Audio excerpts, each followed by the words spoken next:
ನಮಸ್ಕಾರ ಎಲ್ರಿಗೂ.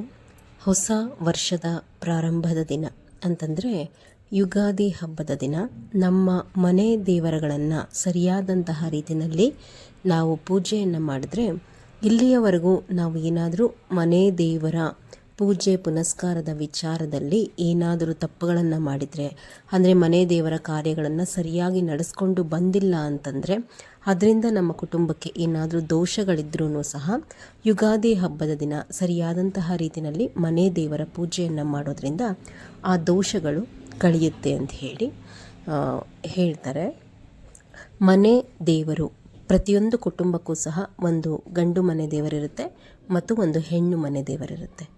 ನಾವು ಯಾವುದೇ ಬೇರೆ ದೇವರುಗಳನ್ನು ಸರಿಯಾಗಿ ಮಾಡದೇ ಇದ್ದರೂ ಸಹ ನಮ್ಮ ಮನೆ ದೇವರ ವಾರಗಳನ್ನು ಏನಿರುತ್ತೆ ಅದನ್ನು ಸರಿಯಾದಂತಹ ರೀತಿಯಲ್ಲಿ ನಾವು ಮಾಡ್ಕೊಂಡು ಬರಬೇಕು. ಆವಾಗಲೇ ನಮ್ಮ ಕುಟುಂಬದಲ್ಲಿ ಏಳಿಗೆ ಅನ್ನುವಂತಹದ್ದು, ನೆಮ್ಮದಿ ಮನೆಯಲ್ಲಿ ಅನ್ನುವಂತಹದ್ದು, ಎಲ್ಲ ವಿಚಾರಗಳಲ್ಲೂ ನಾವು ಏಳಿಗೆಯನ್ನು ಹೊಂದುತ್ತಾ ಹೋಗಬೇಕು ಅಂತಂದರೆ ನಮಗೆ ಮನೆ ದೇವರ ಆಶೀರ್ವಾದ ಅನ್ನುವಂತಹದ್ದು ಬಹಳ ಮುಖ್ಯವಾಗಿ ಬೇಕಾಗುತ್ತೆ. ಮನೆ ದೇವರನ್ನು ಕಡೆಗಣಿಸಿ ನೀವು ಪ್ರಪಂಚದ ಯಾವುದೇ ಮೂಲೆಯ ಎಷ್ಟು ದೇವಸ್ಥಾನಗಳನ್ನು ನೀವು ಸುತ್ಕೊಂಡು ಬಂದ್ರೂ ಖಂಡಿತವಾಗಿ ನಮಗೆ ಏಳಿಗೆ ಅನ್ನೋದು ಆಗೋದಿಲ್ಲ. ನಾವು ಯಾವ ದೇವರ ಪೂಜೆ ಪುನಸ್ಕಾರ ವ್ರತಗಳನ್ನು ಮಾಡಿ ಆ ದೇವರು ನಮಗೆ ಆ ವ್ರತ ಅಥವಾ ಪೂಜೆ ಪುನಸ್ಕಾರದ ಫಲಗಳನ್ನು ಕೊಡುವಾಗಲೂ ಸಹ ನಮ್ಮ ಮನೆ ದೇವರ ಮೂಲಕವೇ ಕೊಡಬೇಕಾಗತ್ತೆ. ಹೀಗಾಗಿ ಮನೆ ದೇವರನ್ನು ದಯಮಾಡಿ ಕಡೆಗಣಿಸಬೇಡಿ. ನಿಮ್ಮದು ಏನು ಮನೆ ದೇವರುಗಳ ವಾರ ಇರುತ್ತೆ ಆವತ್ತಿನ ದಿನ ಸರಿಯಾದಂತಹ ರೀತಿಯಲ್ಲಿ ವಾರ ಮಾಡಿ.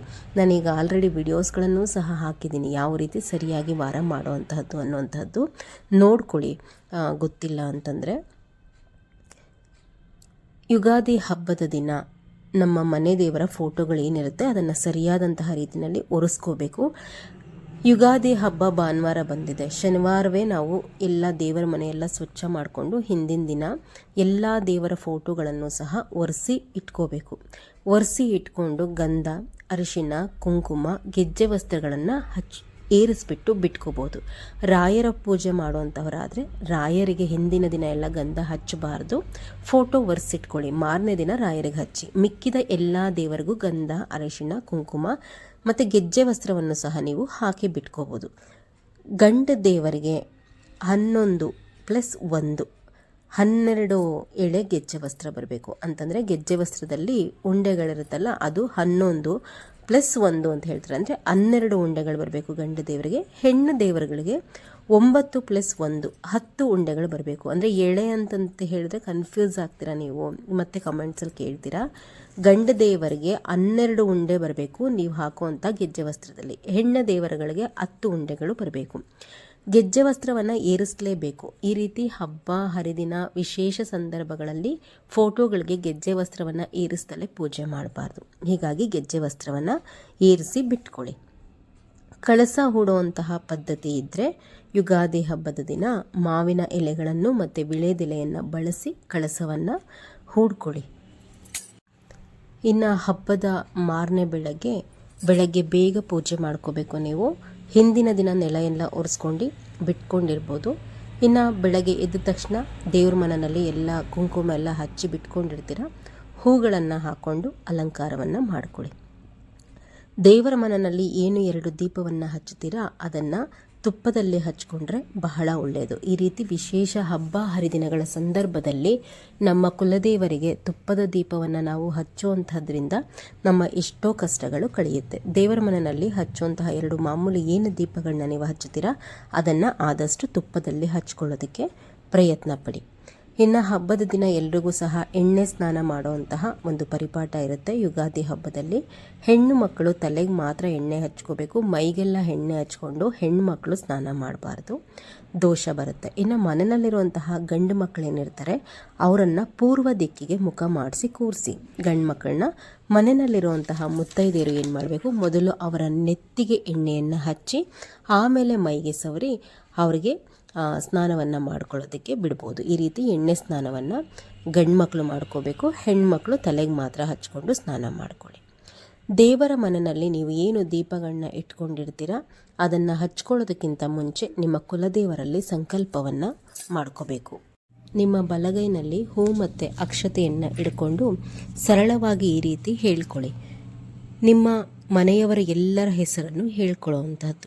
ಮನೆಯಲ್ಲಿ ಯಾರ್ಯಾರೆಲ್ಲ ಸದಸ್ಯರು ಇರ್ತಾರೆ ಅವರ ಹೆಸರನ್ನು ಹೇಳಿಬಿಟ್ಟು ಈ ಹೊಸ ಸಂವತ್ಸರದಲ್ಲಿ ಅವರೆಲ್ಲರಿಗೂ ಸಹ ಆಯಸ್ಸು, ಆರೋಗ್ಯ, ಸುಖ, ಸಂತೋಷವನ್ನು ನೀಡಿ ನಿಮ್ಮ ಕೃಪೆ ಅಂದರೆ ನಿಮ್ಮ ಕುಲದೇವರಿಗೆ ನೀವು ಹೇಳ್ತಾ ಇರೋದು, ನಿಮ್ಮ ಕೃಪೆ ಎಲ್ಲರ ಮೇಲೂ ಸದಾ ಇದ್ದು ಈ ವರ್ಷ ಎಲ್ಲ ಸುಖವಾಗಿ ಶಾಂತಿಯಿಂದ ನಮ್ಮ ಮನೆ ಕೂಡಿರಲಿ, ಎಲ್ರಿಗೂ ಸಹ ಶುಭವಾಗಲಿ ಅಂತ ಹೇಳಿ ಕೇಳಿಕೊಂಡು ಆ ಹೂ ಮತ್ತು ಅಕ್ಷತೆಯನ್ನು ನಿಮ್ಮ ಮನೆ ದೇವರ ಫೋಟೋ ಇರುತ್ತಲ್ವ ಅಲ್ಲಿ ಹಾಕಿಬಿಡಿ. ಸಂಕಲ್ಪ ಮಾಡ್ಕೊಂಡಾದಮೇಲೆ ತುಪ್ಪದ ದೀಪವನ್ನು ಹಚ್ಚಿಬಿಟ್ಟು ಧೂಪವನ್ನು ತೋರಿಸಿ, ಅಂದರೆ ಊದ್ಗಡ್ಡಿಯನ್ನು ಬೆಳಗಿ, ಹಣ್ಣು ಮತ್ತು ಕಾಯಿಯನ್ನು ತಪ್ಪದಲ್ಲೇ ಇಡಬೇಕು. ಎಲೆ, ಅಡಿಕೆ, ಬಾಳೆಹಣ್ಣು, ತೆಂಗಿನಕಾಯಿ ಎಲ್ಲವನ್ನೂ ಸಹ ನಿಮ್ಮ ಮನೆ ದೇವರ ಎದುರುಗಡೆ ಇಡಿ. ಕಾಯಿ ಏನಿರುತ್ತೆ ಅದನ್ನು ಮಕ್ಕಳು ಹೊಡಿಬಾರ್ದು. ನಿಮ್ಮ ಮನೆಯ ಗಂಡಸರ ಕೈಲಿ ಕಾಯಿಯನ್ನು ಉಡಿಸಿ. ಕಾಯಿ ಒಡೆಯೋದಕ್ಕಿಂತ ಮುಂಚೆ ಮನೆ ದೇವರ ಅಷ್ಟೋತ್ತರವನ್ನು ಹೇಳ್ಕೊಳ್ಳಿ. ನಿಮಗೆ ಯಾವ್ಯಾವುದು ಇಷ್ಟ ದೇವರಿರುತ್ತೆ ಆ ದೇವರುಗಳ ಅಷ್ಟೋತ್ತರವನ್ನೆಲ್ಲ ಹೇಳಿಕೊಂಡು ಅವರ ಆಶೀರ್ವಾದವನ್ನು ಬೇಡಿ.